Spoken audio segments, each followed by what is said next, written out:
भगवान श्री कृष्ण गीता में स्वयं कहते हैं कि ज्ञानी व्यक्ति को कभी हराया नहीं जा सकता। दोस्तों, भगवान विष्णु कहते हैं, कौन सी स्त्री विधवा नहीं बनती है।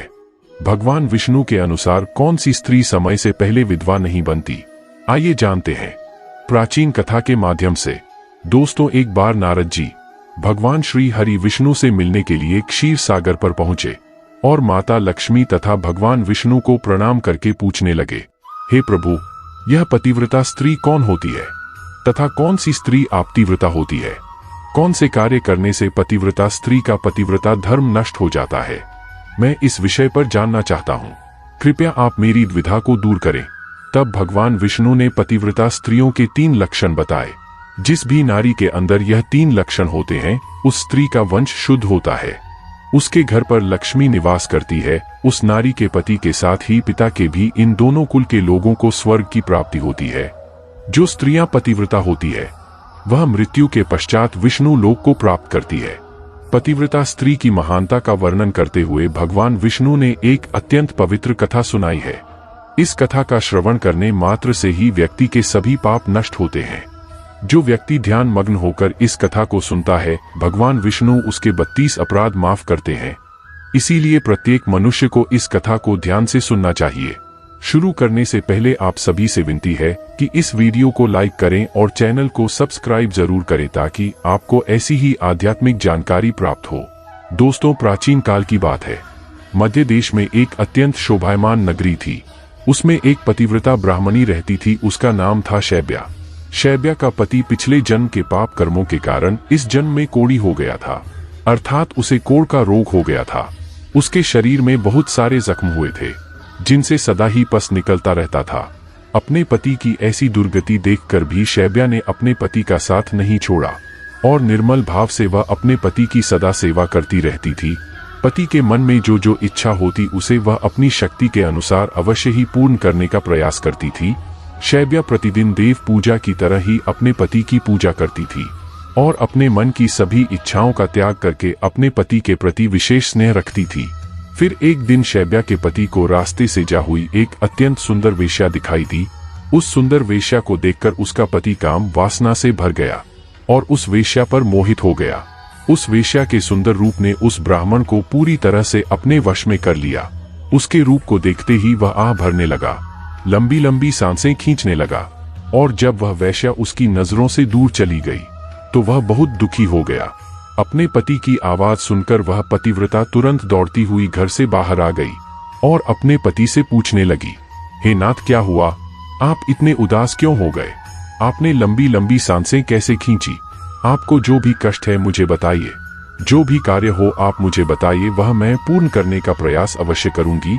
हे प्राणनाथ, आप ही मेरे गुरु हैं, प्रियतम है। पत्नी के इस प्रकार से पूछने पर उसके पति ने कहा, हे प्रिय, मुझे जो चाहिए वह तुम नहीं दे सकती। तुम ही क्या, कोई भी मुझे नहीं दे सकता। इसीलिए उस पर व्यर्थ बात करना उचित नहीं है। इसीलिए तुम रहने दो। फिर वह पतिव्रता बोली, हे नाथ, मुझे विश्वास है कि मैं आपके कार्य को अवश्य सिद्ध कर सकती हूँ। आप केवल मुझे आज्ञा देने का कष्ट करें। मैं अपनी पूरी शक्ति लगाकर उस काम को पूरा करूंगी। उस कार्य को पूर्ण करने के लिए जो भी उपाय हो मैं करूंगी। अगर मैं आपके इस कार्य को पूरा कर सकी तो इस लोक में और परलोक में मेरा कल्याण होगा। फिर शैब्या के कोढ़ी पति ने कहा, हे प्रिय, ठीक है, बताता हूँ। अभी अभी इस रास्ते से एक अत्यंत सुंदर वेश्या जा रही थी। उसका शरीर अत्यंत सुंदर और मनमोहक था, जिसे देखकर मेरा हृदय कामाग्नि से भर गया है। यदि तुम ऐसा कोई उपाय करो जिससे वह सुंदर वेश्या मुझे प्राप्त हो जाए तो मेरा जन्म सफल हो जाएगा। हे देवी, तुम उससे मेरा मिलन करवाकर मेरी कामाग्नि को शांत करो। पति के द्वारा ऐसा कहने पर वह शैब्या अत्यंत दुखी हुई और बोली, हे नाथ, आप धैर्य रखिए। इतना कहकर उस पतिव्रता नारी ने मन ही मन कुछ विचार किया और फिर रात्रि के अंतिम प्रहर में उठकर वह गोबर और झाड़ू लेकर घर से चली गई। जाते समय उसके मन में बड़ी प्रसन्नता थी। फिर वह उस वेश्या के घर पर पहुंच गई और उसने उस वेश्या के घर के आंगन में झाड़ू लगाकर और गोबर से लीपकर उसका आंगन अत्यंत सुंदर बना दिया और लोगों की नजर पड़ने से पहले ही शीघ्रता से अपने घर को लौटकर आ गई। इस प्रकार से उस पतिव्रता स्त्री ने 3 दिनों तक उस वेश्या के घर के आंगन में झाड़ू लगाया और गोबर से लीपकर उसका आंगन स्वच्छ किया। उधर वह वेश्या अपने आंगन को देखकर अपने सेवकों से पूछने लगी, अरे वाह, आज आंगन की इतनी सफाई किसने की है? जिसने भी मेरा आंगन स्वच्छ किया है, मैं उसकी इच्छा पूर्ण करूंगी। फिर वेश्या के सेवकों ने कहा, हे वेश्या, घर के आंगन की सफाई तो हमने नहीं की, हमारे जागने से पहले ही कोई इस आंगन की सफाई करके चला जाता है। सेवकों की बात सुनकर वेश्या को बड़ा आश्चर्य हुआ और वह सोचने लगी कि आखिर कौन आकर उसके घर के आंगन को साफ कर रहा है। फिर उसने जानने के लिए रात भर छिपकर देखने लगी। तभी उसने देखा कि रात्रि के अंतिम प्रहर में ब्राह्मणी आकर उसके घर के आंगन को साफ कर रही है। ब्राह्मणी को देखते ही वह वेश्या बोली, हाय हाय, हे देवी, आप यह क्या कर रही हो? क्यों मुझ पापी स्त्री के घर का आंगन साफ कर रही हो? मुझे क्षमा करो, आप यह काम मत करो। इतना कहकर उस वेश्या ने उस ब्राह्मणी के पैर पकड़ लिए और कहा, हे देवी, आप क्यों मेरी आयु, यश, संपत्ति, कीर्ति का विनाश करने की चेष्टा कर रही हो? मैंने कौन सा अपराध किया है? आपको जो चाहिए वह मांगो, मैं बिना सोचे ही आपको दे दूंगी, किंतु आपको यह कार्य शोभा नहीं देता है। तब उस पतिव्रता ने उस वेश्या से कहा, हे सुंदरी, मुझे धन की लालसा नहीं है, किंतु आपसे मुझे कुछ काम है। यदि तुम करोगी तो मैं बताती हूँ। यदि तुम उस कार्य को पूर्ण करोगी तो मेरे मन को शांति मिलेगी और तभी मैं समझूंगी कि तुमने मेरा सारा मनोरथ पूर्ण कर दिया। फिर वह वेश्या बोली, हे देवी, आप जल्दी बताइए, मैं वचन देती हूँ, आपका जो भी अभीष्ट कार्य है उसे मैं अवश्य पूर्ण करूंगी। आपका कार्य करूंगी तो मेरे सभी पाप नष्ट हो जाएंगे। आपके चरण छू लेने से ही मैं पाप से मुक्त हो चुकी हूँ। कृपया आप जल्दी बताइए, मैं आपकी किस प्रकार से मदद कर सकती हूँ। फिर उस पतिव्रता ने लजाते हुए कहा, हे सुंदरी, कुछ दिनों पहले मेरे पति की नजर तुम्हारे शरीर पर पड़ी थी, जिसे देखकर वे तुम्हारे शरीर के मोह में पड़ गए हैं और तुमसे से मिलन करने की इच्छा कर रहे हैं। इतना सुनकर वह वेश्या चौंक गई और कुछ क्षणों तक विचार करने लगी। उसे उस दुर्गंध युक्त कोढ़ी पुरुष के साथ संबंध बनाने की बात सोचकर बड़ा दुख होने लगा। वह वेश्या उस पतिव्रता से बोली, हे देवी, अगर तुम तुम्हारे पति को लेकर मेरे घर पर आ जाओ तो मैं एक दिन के लिए उनकी इच्छा अवश्य पूर्ण करूंगी। तब उस पतिव्रता ने कहा, हे सुंदरी, मैं आज रात को ही अपने पति को लेकर तुम्हारे घर पर आ जाऊंगी और जब वे तुमसे खुद की तृप्ति करके संतुष्ट हो जाएंगे तब मैं फिर से उनको अपने घर वापस ले जाऊंगी। तब वेश्या बोली, हे देवी, तुम शीघ्र ही अपने घर पर चली जाओ ताकि कोई तुम्हें यहाँ पर ना देखे और आधी रात को अपने पति को लेकर यहाँ पर चली आओ, मैं तुम्हारी इच्छा अवश्य पूर्ण करूंगी। फिर वह पतिव्रता नारी अपने घर पर चली गई और उसने अपने पति को सारी बात बताई कि वह आज रात को उसे उस वेश्या के घर पर ले जाएगी। फिर वह कोढ़ी अपनी पत्नी से बोला, हे प्रिय, मैं उसके घर पर कैसे जाऊंगा? मुझसे तो चला नहीं जाता। फिर किस प्रकार से यह कार्य पूरा हो पाएगा?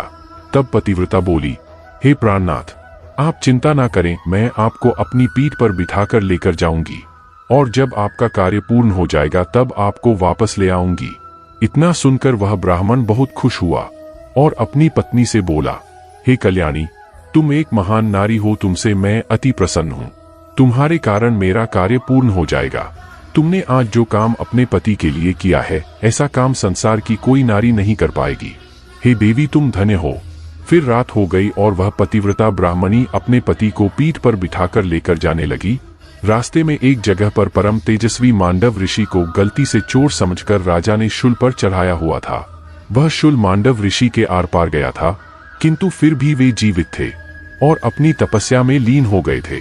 जब रात के अंधकार में वह पतिव्रता ब्राह्मणी मांडव ऋषि के नजदीक से गुजर रही थी तो गलती से उसके कोढ़ी पति का पैर मांडव ऋषि के शरीर को लग गया और उनकी तपस्या भंग हो गई। मांडव ऋषि अत्यंत क्रोधित हो गए और श्राप देने लगे, जिस पापी ने भी मेरी तपस्या भंग की है और मुझे वेदनाएं दी है, वह पापी सूर्योदय होते ही भस्म हो जाएगा। ऋषि मांडव के श्राप देते ही वह कोढ़ी जमीन पर गिर पड़ा। ऋषि मांडव का श्राप सुनते ही उस पतिव्रता को बहुत दुख हुआ और वह कहने लगी, आज से 3 दिनों तक सूर्य का उदय ही ना हो। इतना कहकर वह पतिव्रता अपने पति को लेकर घर चली गई और अपने पति को शैया पर लिटाकर उसके पास बैठ गई। पतिव्रता की वाणी में इतनी शक्ति होती है कि वह जो भी कहती है वह सत्य हो जाता है और पतिव्रता के कहने पर साक्षात सूर्यदेव को भी उसकी इच्छा का पालन करना पड़ता है, क्योंकि स्वयं भगवान विष्णु ने ही पतिव्रता स्त्रियों को यह वरदान दिया है। कि वे जो बोलेंगी वह अवश्य ही सिद्ध हो जाएगा। फिर 3 दिनों तक सूर्योदय नहीं हुआ। सारा संसार अंधकार में चला गया और तीनों लोकों में इसकी खबर फैल गई। यह देखकर सभी देवता ब्रह्मा जी के पास गए और सूर्य के उदय न होने का कारण पूछने लगे। तब ब्रह्मा जी ने देवताओं को उस ब्राह्मणी और मांडवी ऋषि का सारा वृतांत सुना दिया। फिर सभी देवता ब्रह्मा जी के साथ दिव्य विमानों में बैठकर उस पतिव्रता नारी के घर के पास चले गए। ब्रह्मा जी ने उस पतिव्रता नारी से कहा, हे माता, तुम्हारे कहने से सूर्य का उदय होना रुक गया है, जिससे संपूर्ण सृष्टि खतरे में आ गई है। प्राणियों का जीवन दुष्कर हो गया है। तुम कृपा करके अपने वचन पीछे ले लो और सूर्य का उदय होने दो। फिर उस पतिव्रता ने कहा, हे भगवान, एकमात्र मेरे पति ही मेरे गुरु है। यह मेरे लिए संपूर्ण लोकों से बढ़कर है और सूर्योदय होते ही मेरे पति की मृत्यु हो जाएगी, क्योंकि मांडव मुनि ने ऐसा श्राप दिया है। मैंने किसी लोभ में, क्रोध में तथा मोह में आकर ऐसा नहीं किया है। मैं केवल अपने पति के प्राणों की रक्षा करना चाहती हूँ। फिर ब्रह्मा जी ने कहा, हे माता, तुम्हारे पति की आयु इतनी ही थी, उसकी मृत्यु से पृथ्वी का कल्याण होगा। तुम अपने पति के प्राण जाने दो, इससे तुम्हें बहुत पुण्य मिलेगा। फिर वह पतिव्रता बोली, हे देव, पति का त्याग करके मुझे किसी भी लोक में सुख की प्राप्ति नहीं होगी। मेरे पति मेरे लिए ईश्वर है, इसीलिए मैं उनका त्याग नहीं कर सकती। फिर ब्रह्मदेव ने कहा, हे कल्याणी, तुम्हारे इस पतिव्रता धर्म से मैं बहुत प्रसन्न हूँ। तुम अभी इस हट को छोड़ दो और सूर्य का उदय होने दो, जिससे सारा संसार स्वस्थ हो जाएगा और हमारे आशीर्वाद से तुम्हारा कोड़ीपति भी कामदेव के समान सुंदर हो जाएगा। ब्रह्मा जी द्वारा ऐसा कहने पर उस पतिव्रता ने थोड़ी देर विचार किया और उसके बाद हाँ कहकर स्वीकृति दे दी और फिर सूर्य का उदय हुआ। फिर मांडव मुनि के श्राप के कारण तुरंत ही उसका पति जलकर भस्म हो गया और फिर उसकी राख से कामदेव के समान रूप वाला उसका पति बाहर आकर खड़ा हो गया। यह चमत्कार देखकर वह पतिव्रता अत्यंत प्रसन्न हुई और फिर स्वर्ग लोक से एक अत्यंत तेजस्वी विमान आया और वह पतिव्रता नारी अपने पति के साथ बैठकर स्वर्ग लोक को चली गई। तो दोस्तों, इस प्रकार से पतिव्रता नारी में संसार को भी नष्ट करने की शक्ति होती है। पतिव्रता नारी के सामने बड़े बड़े देवताओं को भी झुकना पड़ता है।